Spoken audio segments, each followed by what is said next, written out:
My name is Hannah Mitchell, and I know the price of love because I spent 8 years writing checks for it. $30,000 a year was what it cost me to try to buy a place in the hearts of my parents, who saw me only as a reliable source of income, but never as a daughter worthy of pride. You know what the most painful thing about being the family ATM? Not the constant financial strain, although that's draining too. Not the deferred dreams of a home of your own, although that hurts too. No, the most agonizing thing is waking up every morning with the hope that today, someone will finally notice your victimhood, and going to bed every night with the realization that it hasn't happened again. Invisibility has its own special weight that gets heavier with every bill paid and every unheard thank you. I didn't know how to break the cycle until last Thanksgiving when my dad did it for me, with one phrase that shattered everything and set me free at the same time. Have you ever wondered how imperceptibly we find ourselves thrust into roles we never planned to play? My story began 8 years ago, not with a dramatic event or a conscious decision, but with an ordinary phone call on a rainy Tuesday. "Hannah, we're in trouble." My mother's voice sounded muffled, as if she was afraid my father would hear her from the next room. I was 24. I had just graduated from college with a degree in computer science and had landed my first real job at a technology company in downtown Chicago. My salary seemed incredible after years of student poverty, $70,000 a year. I planned to save for a down payment on my own apartment, maybe even start investing. Adulthood was just beginning. "What's wrong?" I asked, balancing the phone between my shoulder and ear as I cooked dinner in my tiny rental apartment. "Your dad got laid off. The auto plant is downsizing, and he doesn't know what to do." It was a hard blow. Dad worked at the plant for almost 25 years. It wasn't just a job, it was his identity. And Mom, who worked as a receptionist at a dental clinic, made barely half his salary. "It'll be okay," I said automatically. "He'll find something else." But we both knew that for a man in his 50s, without a college degree in an economy just recovering from recession, the prospects were not good. The problem was, we might not be able to keep up with the mortgage next month. Her voice shook. "And there's the car payments." And that's how it started. A simple, "I can help with this month while Dad finds something," turned into $800 deposited into their account. Then, when Dad found only a temporary minimum wage job, I sent another $800 the next month. And then utility bills were added, $400, because this winter's heating bills are just killing us. Then the car loan, $600, because without a car, your dad won't be able to get to work. What started out as temporary help has quietly turned into a permanent commitment. You may be thinking, but you could have just said no, right? It's easy to judge from the outside. But imagine it's your parents telling you that they might lose the house you grew up in, that your father spends his days in silent depression and your mother calls in tears, that your little brother still lives with them and has nowhere to go. And now, a year later, I was already paying their mortgage, utilities, car loans, insurance, internet, streaming service subscriptions, phone bills. The list grew, as did the amount of monthly transfers. By the end of the second year, it was about $2,500 each month, $30,000 a year. Now let me tell you about my brother Tyler. 5 years younger than me, perpetually disheveled, with a charming smile and big plans, Tyler could never stay in one place. He dropped out of college after his sophomore year because real education happens in the real world. He never held a job longer than a few months because the corporate environment stifles creativity. He always had ideas, though. Oh, how many ideas he had. Every family gathering invariably turned into a Tyler show. There he is, standing in the center of the living room, waving his arms, talking about his latest entrepreneurial vision, while his parents listen breathlessly, as if Steve Jobs himself were speaking. "It's going to revolutionize online commerce." He announced his first project, an online store of vintage clothes, which closed after 6 months, leaving behind a debt of $3,000, which, of course, covered his parents. That is, in fact, me. Street food is the future of gastronomy, he proclaimed about his food truck idea, who never purchased a truck despite his parents' investment of $5,000. Cryptocurrency will change the financial landscape forever, he enthusiastically assured me, before getting into a scheme that cost the family $15,000 in savings, the last of my parents' savings. And you know what the most amazing thing was? After each failure, his enthusiasm never waned, and my parents continued to look at him with the same adoration. He's just ahead of his time. He's a risk-taking entrepreneur. He has vision. Meanwhile, my career was progressing steadily, if not spectacularly. I went from junior programmer to lead developer in 5 years. My projects were being recognized in the industry, my skills were in demand. But when I tried to share my accomplishments at a family dinner, "I've been promoted to lead developer," I said one day, feeling proud of my efforts. "Oh, that's nice, honey," Mom said absent-mindedly, passing me the salad. "Tyler, tell everyone about your new app idea." And the conversation instantly shifted to him, as if my words were just a minor pause before the main event. My stable career that literally sustains their existence was barely honored with a fleeting, "That's nice, honey."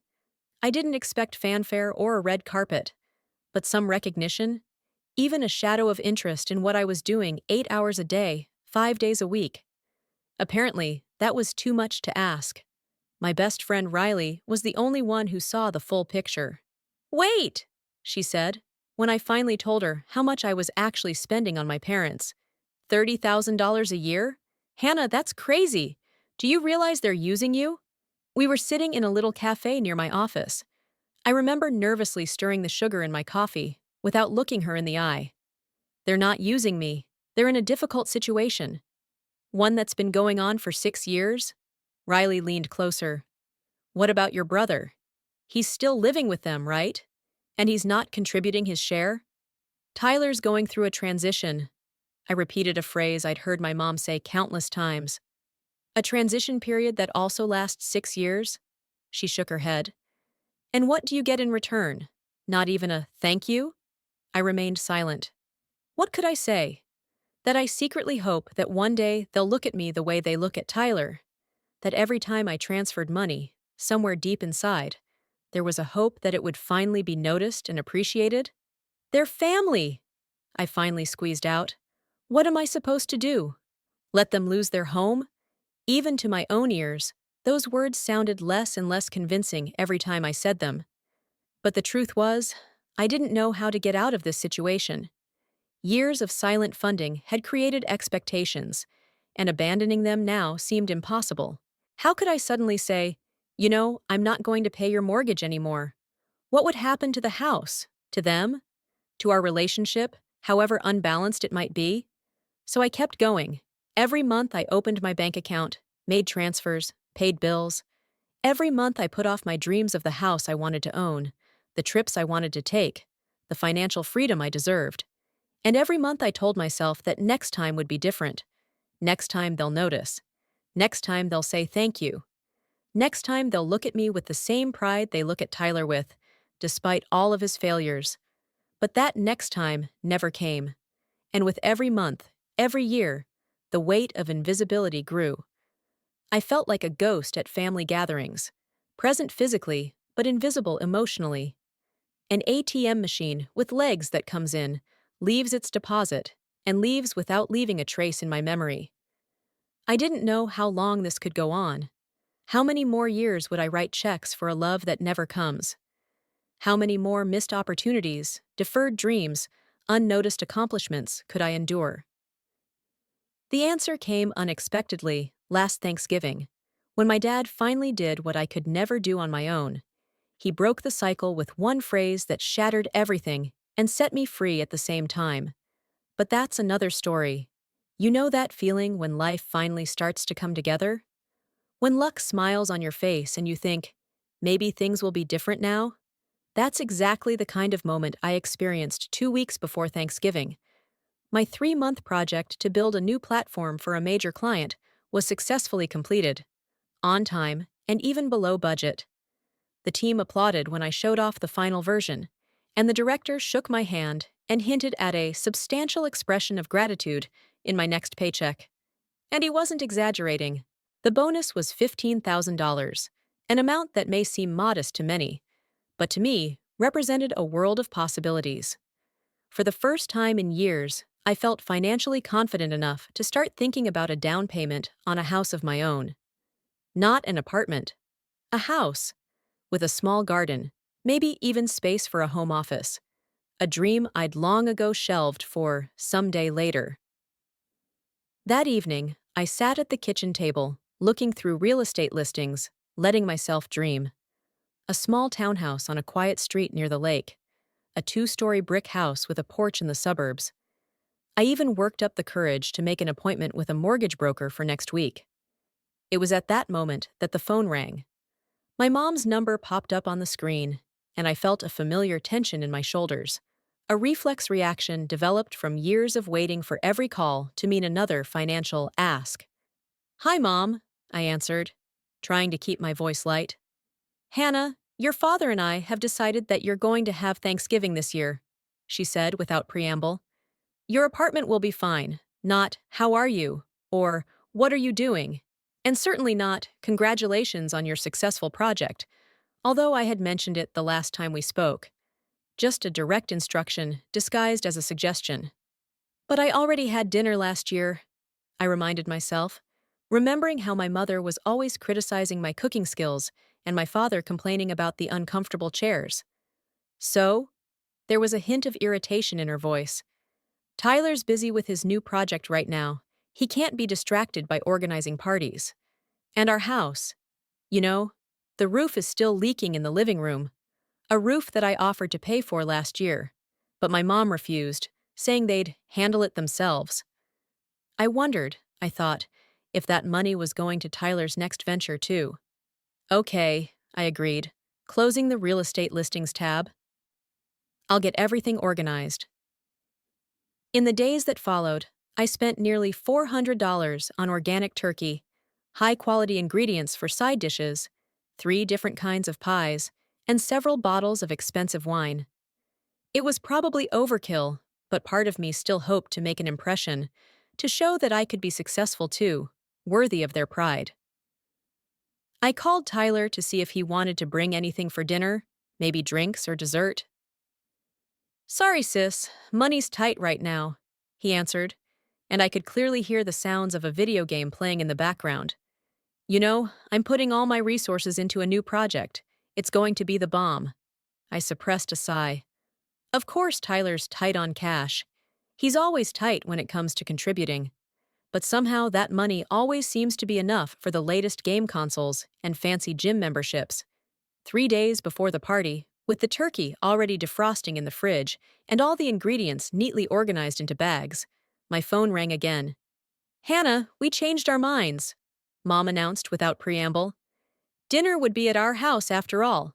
Aunt Barbara would like to see the house again, and you know how your father feels about holidays away from home." I closed my eyes and counted to 10.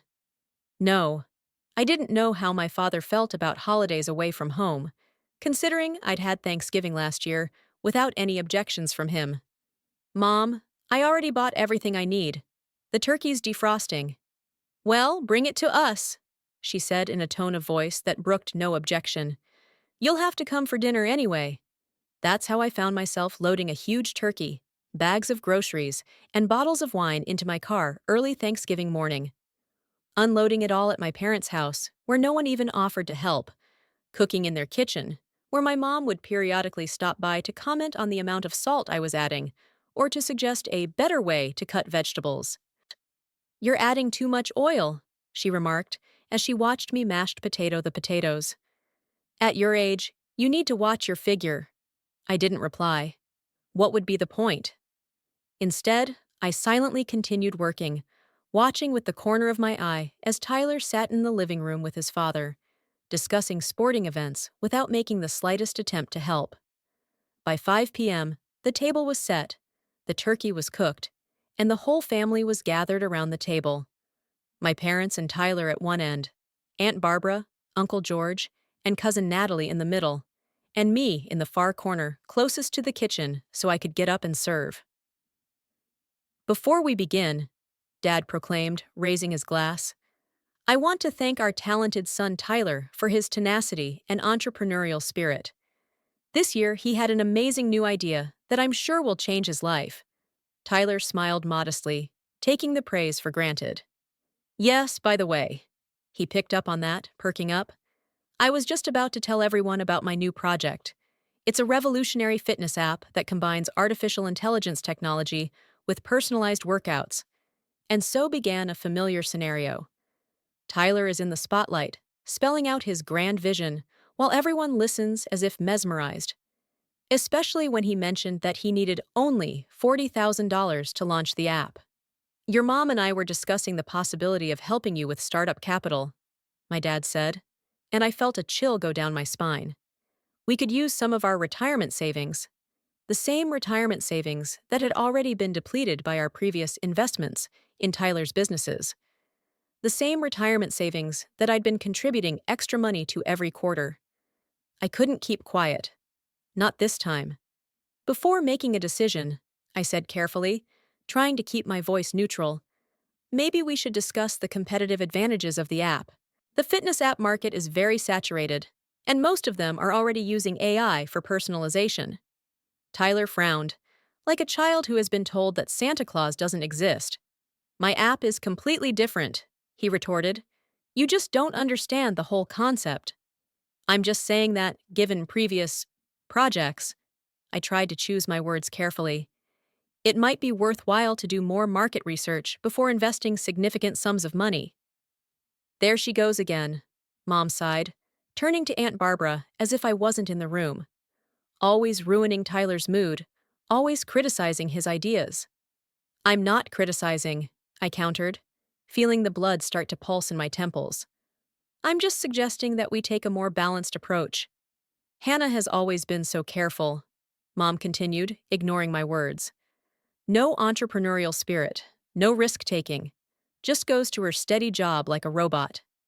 The same steady job that… I hesitated, but it was too late to stop.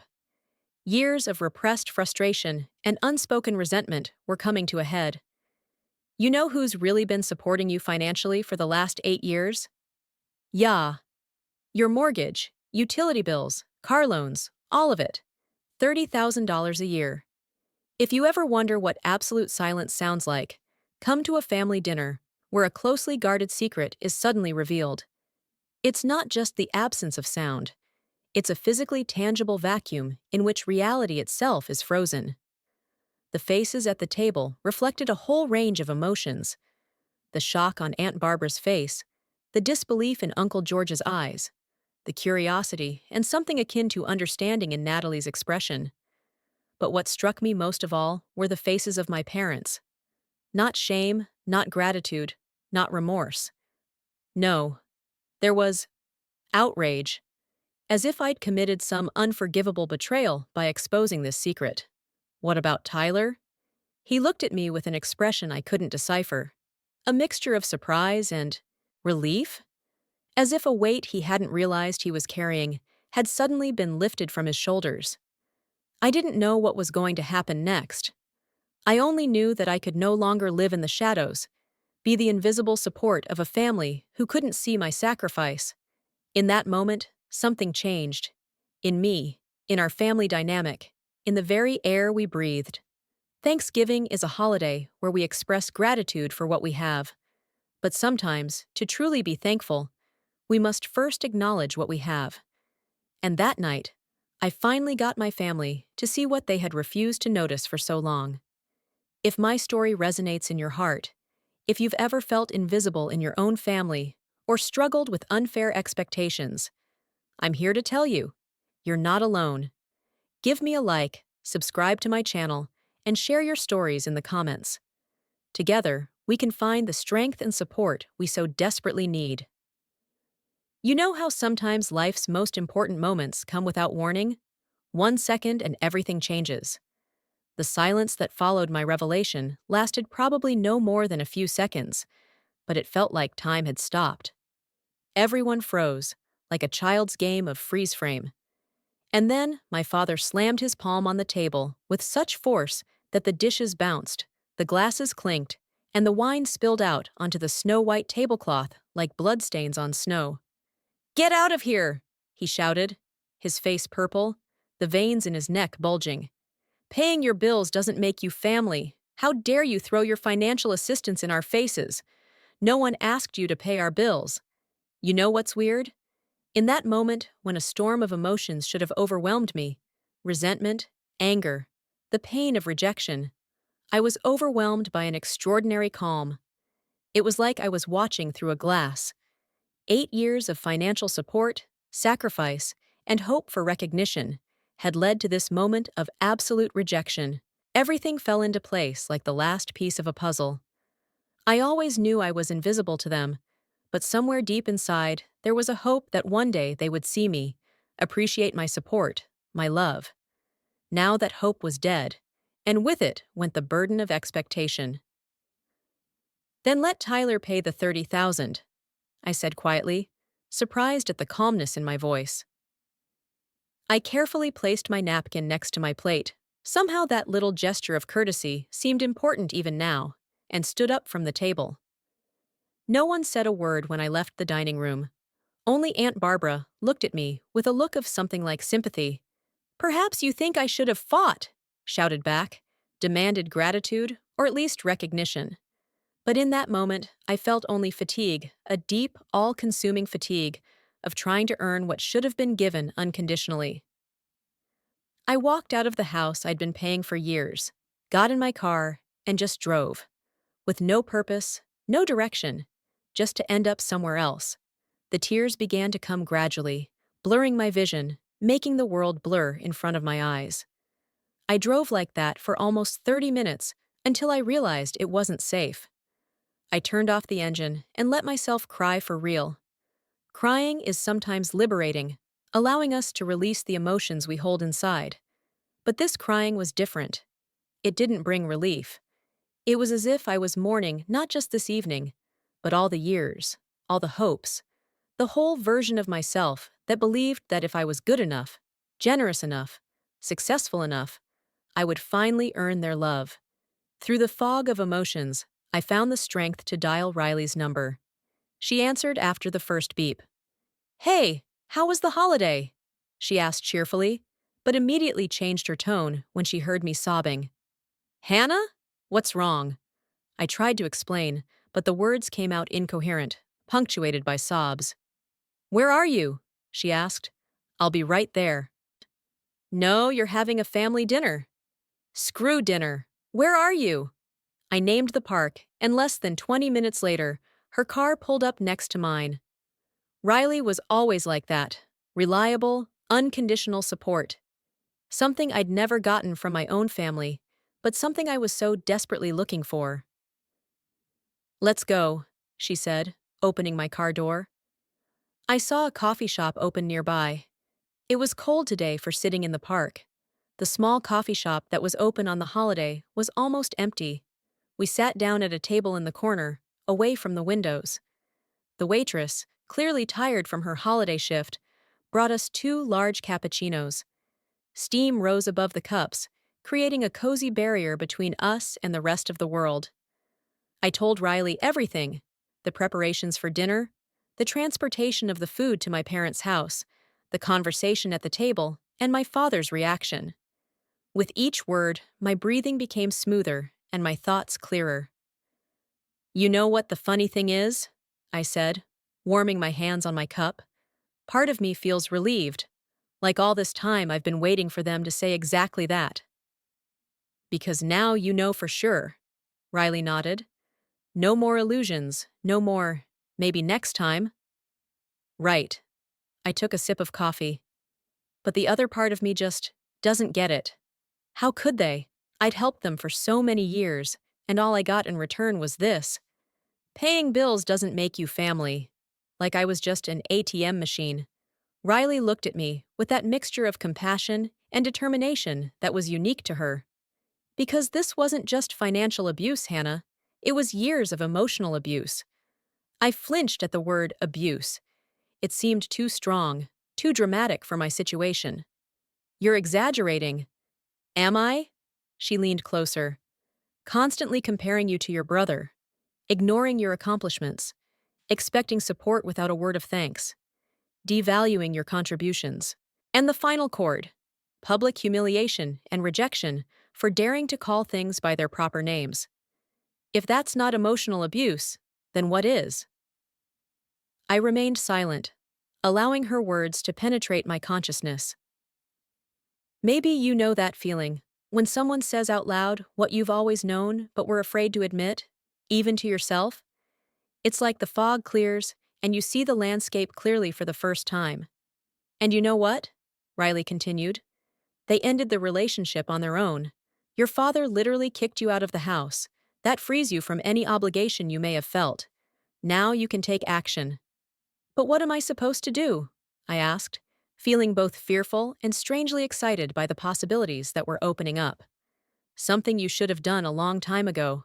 Stop paying for their lives. Stop putting your life on hold for them. They chose Tyler. Let him take care of them. Her words were like a breath of fresh air after being in a stuffy room for so long.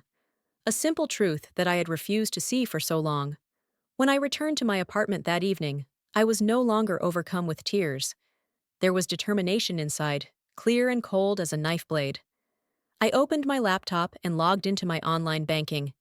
And then, methodically, one by one, I began to disconnect all payments and close all accounts that supported my parents.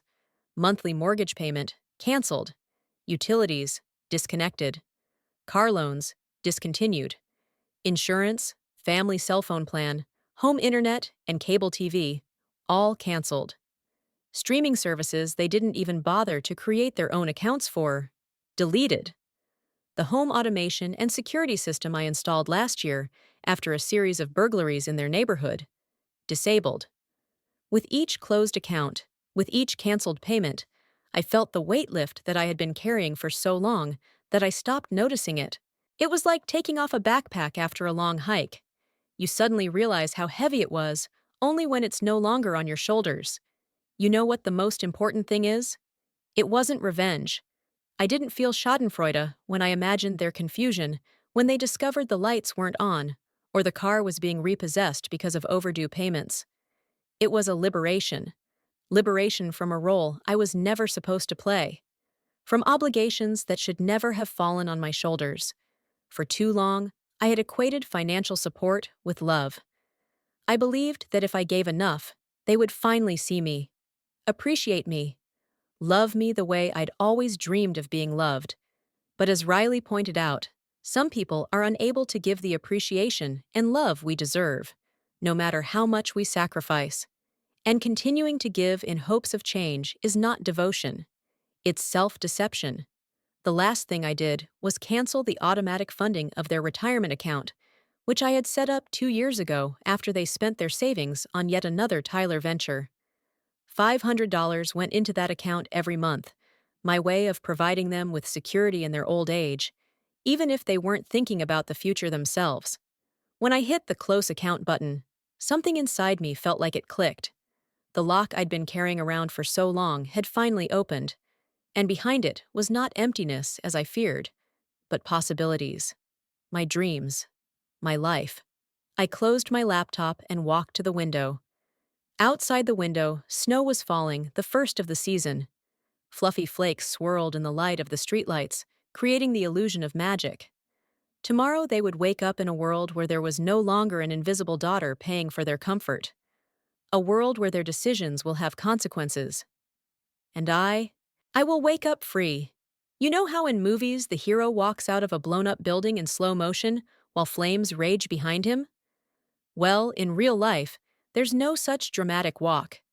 There's just the next morning, an ordinary, unremarkable morning when the sun rises like nothing happened and the world continues to spin even though your personal universe has flipped.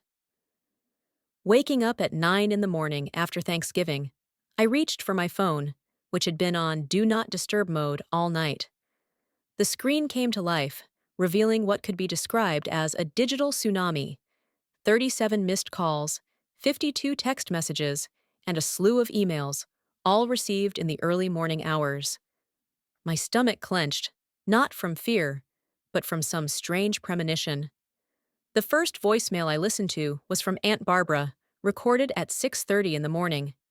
"Hannah, call me as soon as you get this. Your parents have an emergency. They woke up to find everything shut off and the alarms going off. Your father called the police, claiming there was an intrusion or break-in. They are there now. Please call me back." I exhaled slowly. So, here we go. Honestly, I expected the consequences of my actions to not manifest so quickly. Systems don't usually shut down instantly after payments stop. But apparently, the coincidence of the timing of the payments and my decision created the perfect storm. I started going through the messages, and with each new text, a strange feeling grew inside me, a mixture of guilt, determination, and, oddly enough, release. The messages from my parents and Tyler were a real emotional spectacle. My mom, always the master of manipulation, wrote, "Dad has severe chest pains from stress. Probably a heart attack. If you still care about your family even a little bit, call me back immediately." A long, threatening message came from the father. "What you did falls under the definition of financial elder abuse. I have already consulted a lawyer. You're facing legal action if you don't rectify the situation today." And Tyler, always thinking only of himself, wrote, "What the hell did you do? Car just got impounded. I was supposed to be on my way to an important meeting, and now I'm stuck at my mom and dad's house. Fix this immediately." Especially shocking was a message from my cousin Natalie. "Just so you know, Uncle Robert is not in the hospital. He and Aunt Elizabeth are at home with the police. They're trying to claim that you hacked into their systems or something. Thought you should know in case they tell you otherwise." That little detail, my mother's blatant lie about my father's condition, somehow hit me the hardest. Not because I was surprised. Manipulation was her signature style. But because it confirmed that my decision was correct. People who truly love you don't use lies about terminal illnesses to control your actions. I put my phone away and made myself a coffee. I needed time to think before answering. Part of me wanted to call and reassure them, explain what was going on. The other part, the fragile, newly free part, was afraid that one conversation, one manipulation, and I'd be trapped in the same trap again. Standing at the window with a cup of coffee, I watched the city wake up on this morning after Thanksgiving. People were hurrying about their business. Someone was walking their dogs. A couple teenagers were throwing snowballs. A normal day for everyone but me and my family. After careful deliberation, I decided that a voice conversation would only give them the opportunity to push my emotional buttons. Instead, I sat down at my computer and composed a single email to my parents, with a copy for Tyler, Aunt Barbara, and Uncle George. "Yesterday at Thanksgiving dinner, you made it abundantly clear that my financial contributions to our family do not constitute true family affection in your eyes. Dad specifically stated, 'Paying bills doesn't make you a family,' and then asked me to leave and not come back for Christmas. I spent 8 years supporting you financially, about $30,000 annually for your mortgage, utilities, car loans, and other expenses.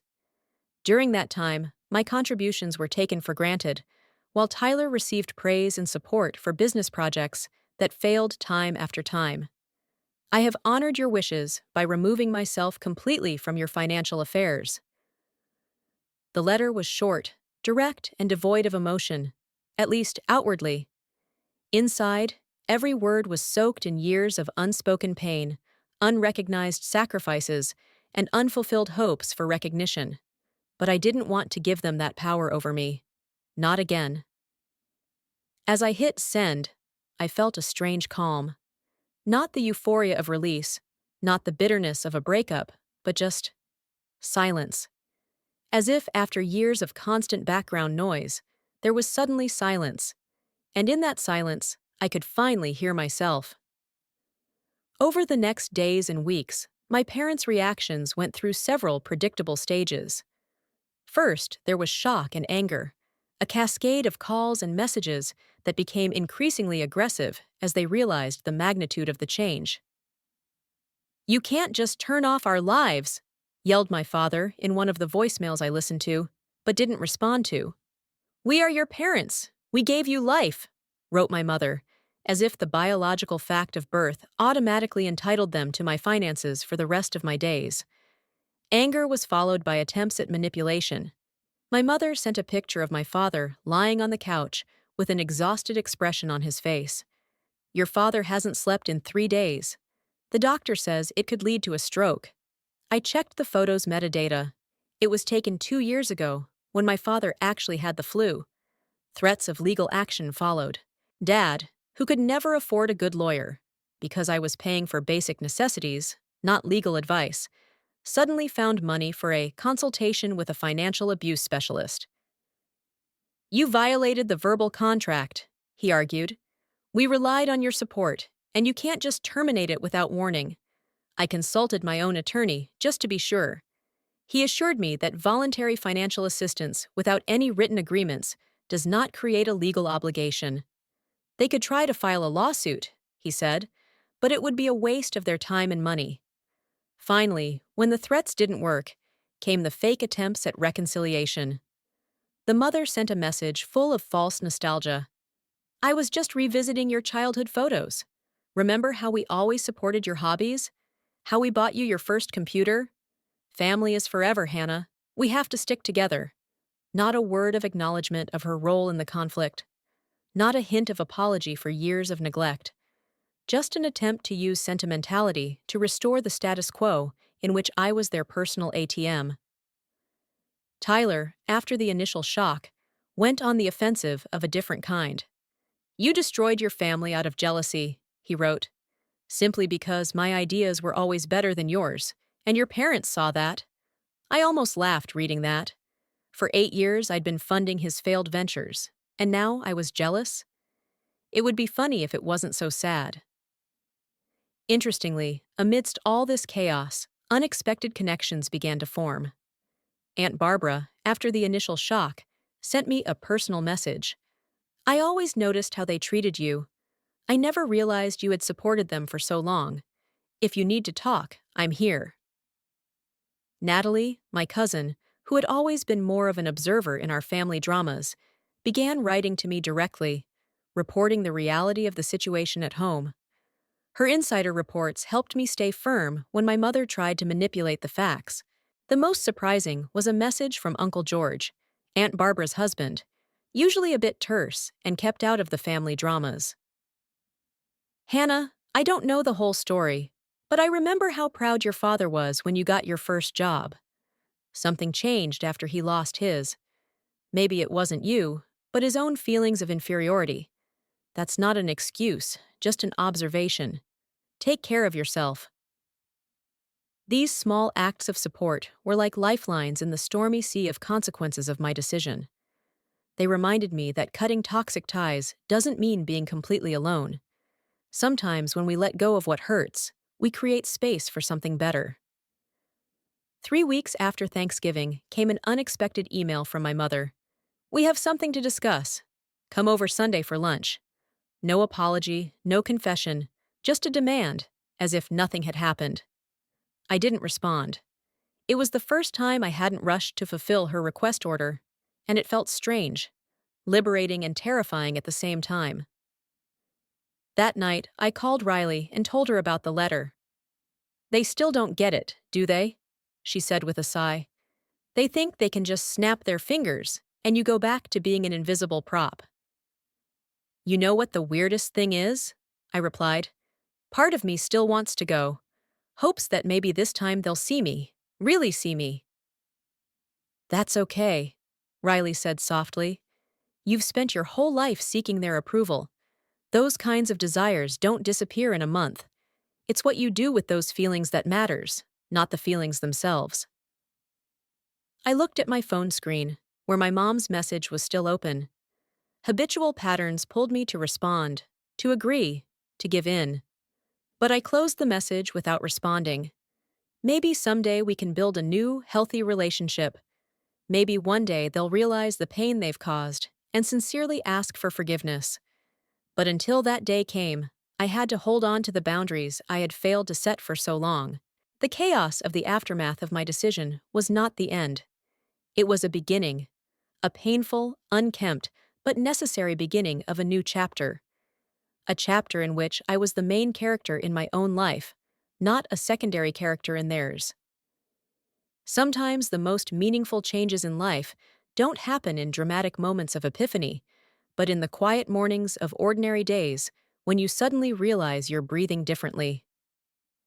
6 months have passed since that fateful Thanksgiving. 6 months that transformed my life in unexpected ways.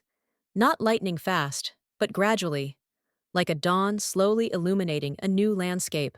Remember that dream of owning my own home that I had put off for years? It has taken on a new form.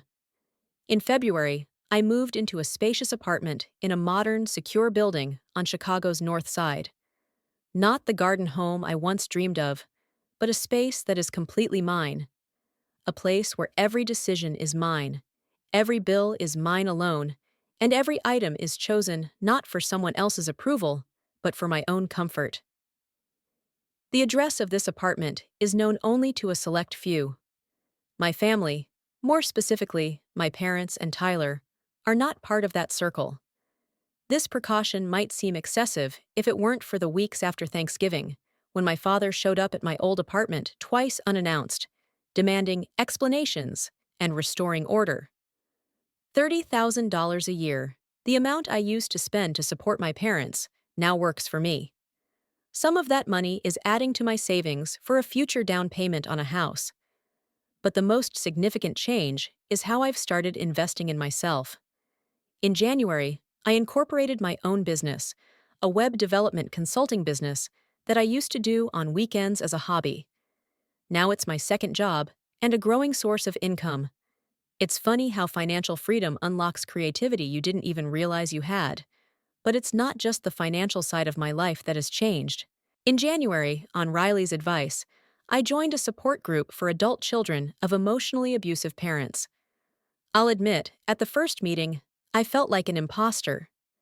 Could what I was experiencing really be called emotionally abusive? Am I exaggerating? Am I over-dramatizing ordinary family difficulties? But then I started hearing the stories of others, stories frighteningly similar to my own.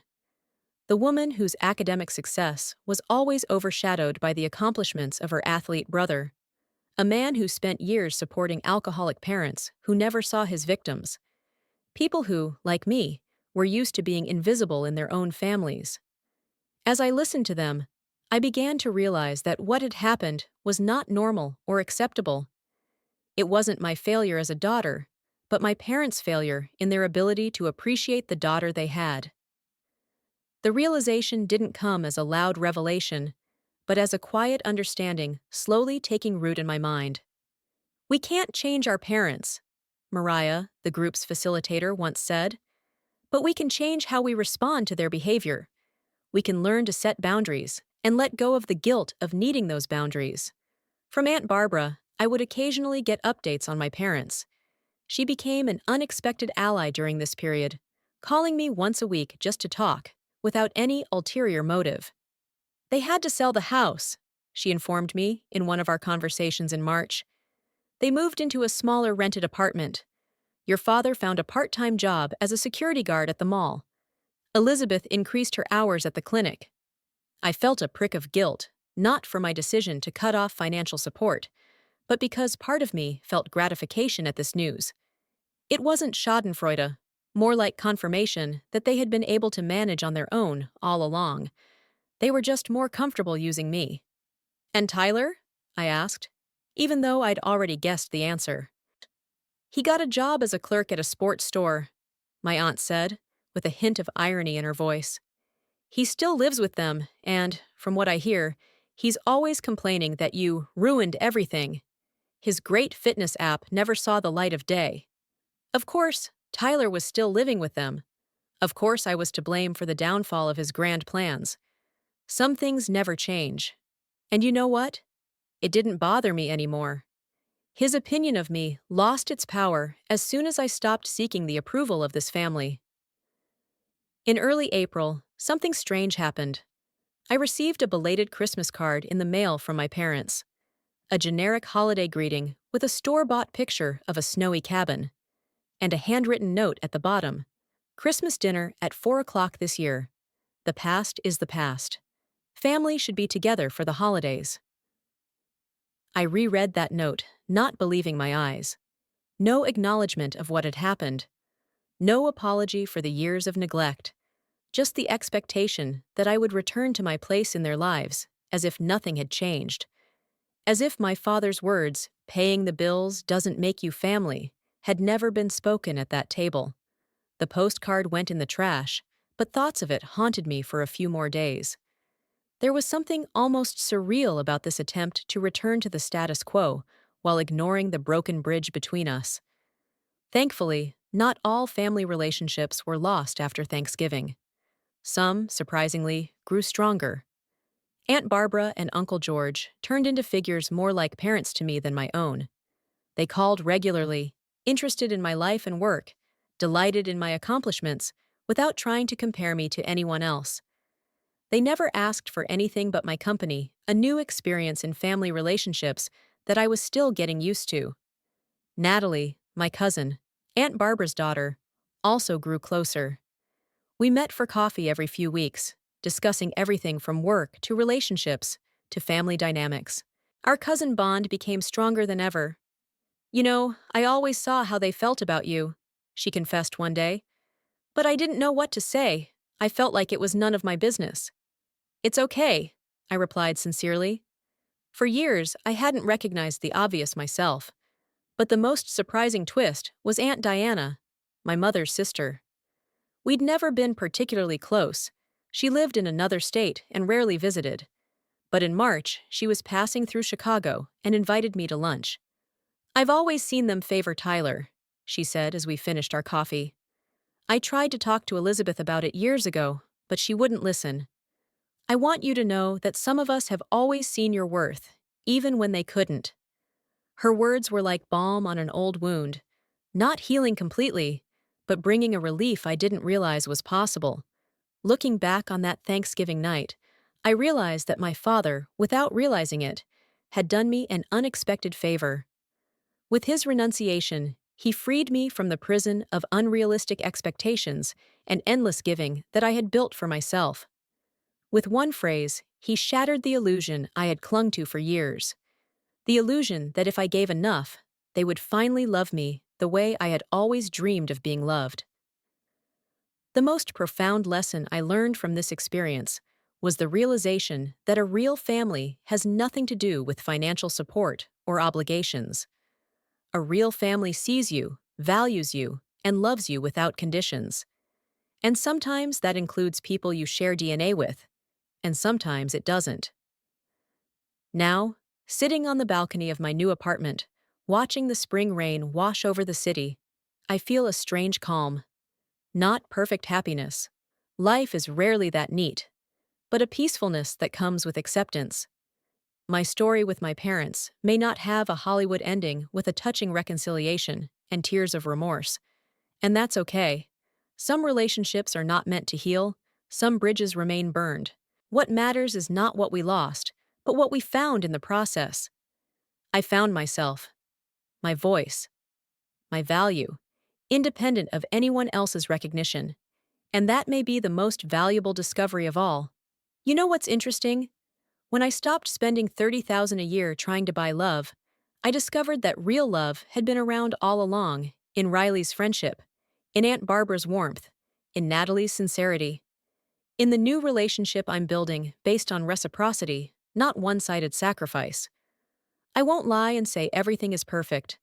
There are days when I still feel echoes of the old pain. When I check my phone to see if there's a message from my parents, a real message, with confession and remorse, not another demand to go back to my old roles. But these moments are becoming less frequent, their power over my mood weaker. I'm learning to live for myself. Learning that generosity is beautiful when it comes from abundance, not from a desperate need for approval. I'm learning that love is not a transaction, but a state of being. And maybe most importantly, I'm learning that my worth was never dependent on how much I could give to others. It was in me all along, waiting for me to finally see it for myself.